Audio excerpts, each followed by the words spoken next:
end zone.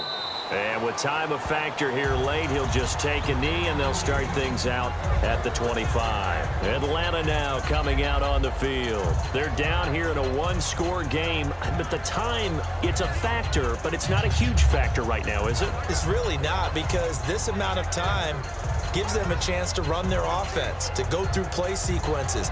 And this is what they work on every week in practice, usually on a Friday. They go over this type of a situation, late game situation. What are we going to do when we have the opportunity? They've called these plays a bunch of times. Now's their chance to execute them. They have the opportunity now. Here's the execution. He'll look to throw. He's going to let it fly. And it drops down incomplete. Thought he might have had it. Instead, second down.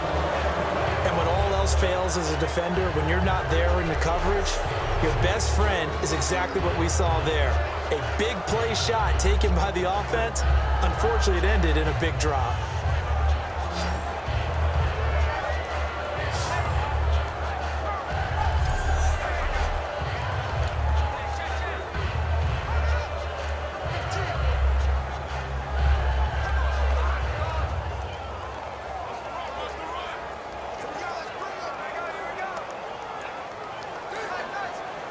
Offense looking to avoid a 3rd and long. It's 2nd and 10.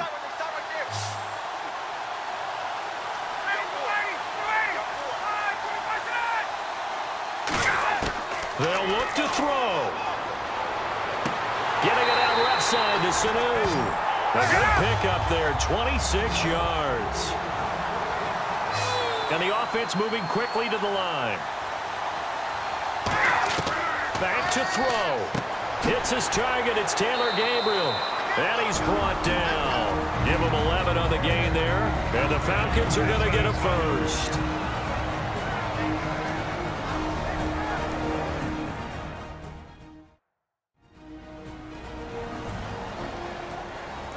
And the offense lining up 1st and 10.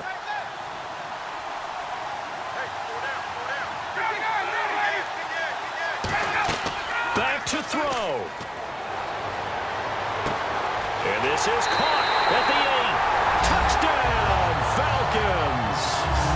Julio Jones with time running out. And the Falcons are an extra point away from tying the football game. And while it appears the heavy lifting was accomplished by scoring the touchdown, they're still down 1. That extra point is not a gimme. Now still down 1. Here's an utterly critical extra point attempt here. And it is good. There were about 70,000 people about to turn blue from holding their breaths, but it's good, and this Super Bowl is tied.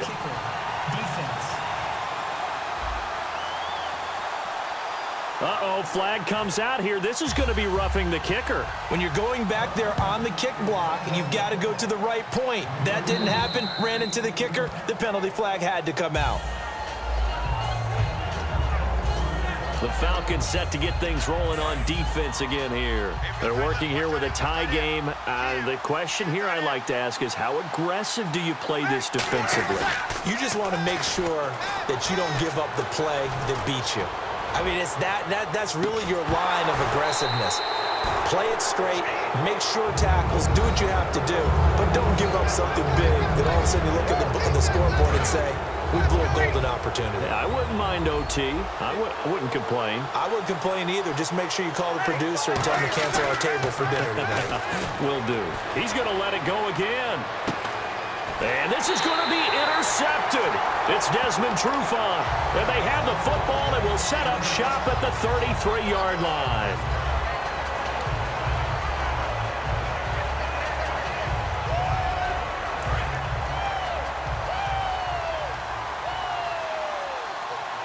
Defense really showing respect to the deep ball here, playing off the receivers.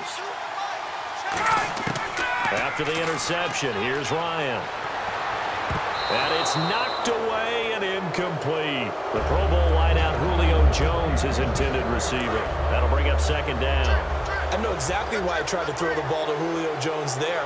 he's never considered cover. He's either too fast or too strong. You always try and get it to him. Especially on those deep passes. And it's incomplete. Took a shot, couldn't connect. Overtime in a playoff game, awesome setup. Remember, the rules the same as they would be in the regular season. That's exactly right, Brandon. Remember, the receiving team, if they score a touchdown, game is over. But if they kick a field goal or don't score, the other team gets a chance to get the football. They get a possession.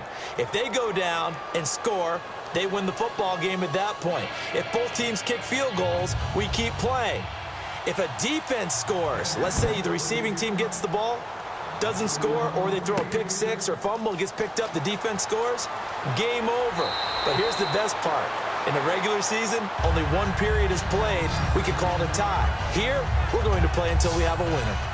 Out is the Saints offense now as they get ready to take over here. This is the first Super Bowl ever to go to overtime. Can you believe you and I are on hand for this? This is so cool to be here for the first time in this situation. Can you imagine the nerves that have jumped back up? Because ordinarily we worry about nerves at the start of a game, then they settle in. But in overtime, it's all on the line. And remember, if you get the ball first, a touchdown ends it. Can they march it downfield and get it done? Are you nervous? I'm nervous. I'm beyond nervous. 12 yards there as they move the chains. I thought guys that were over 30 weren't supposed to run the football this well in the National Football League. How about that veteran leadership? A big-time run combined with some nice blocking by his offensive line, showing that the ins and outs of being a veteran still has his place in this league. His odometer is not totally turned over yet.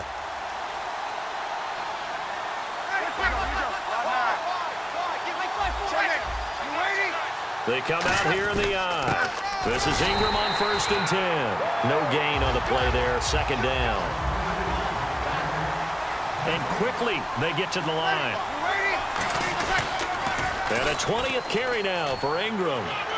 You can't bring him down. The weight room does work.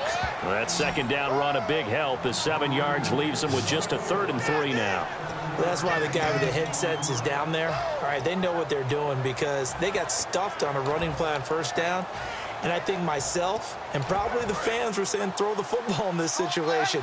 But he knew what he was doing, called another run, and now they've got 3rd and short. Here's the run with Cadet.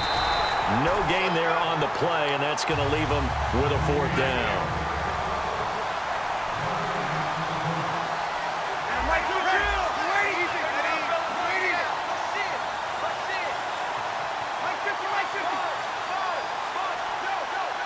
The motion man here, Fleener. Now they'll run it on the toss. 13 yards on the pickup, and they're able to pick up the conversion here on 4th down. I guarantee every coach wants to go for it on 4th and 1 in this spot, but so few of them have the guts to do it in their own territory. But he puts his faith in his offensive line, and they're able to pick up the first.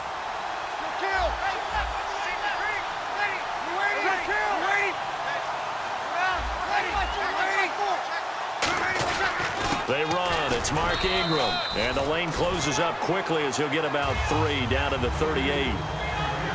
And now they're in the hurry-up.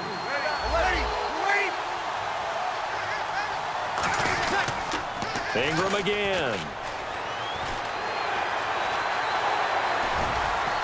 And he is into the end zone. It's a touchdown.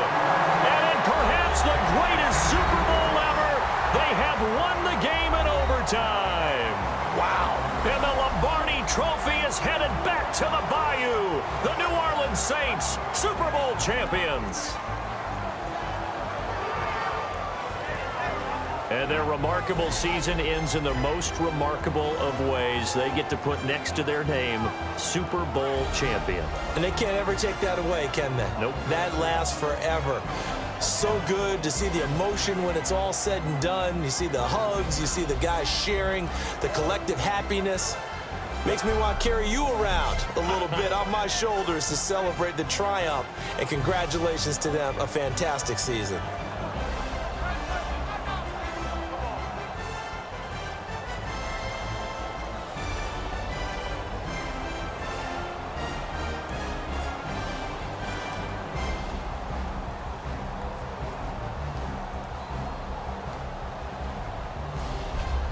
And they are the Super Bowl champs. The Lombardi Trophy is theirs, and so are bragging rights for an entire season. And what a season it has been. Feels like we have been there every step of the way.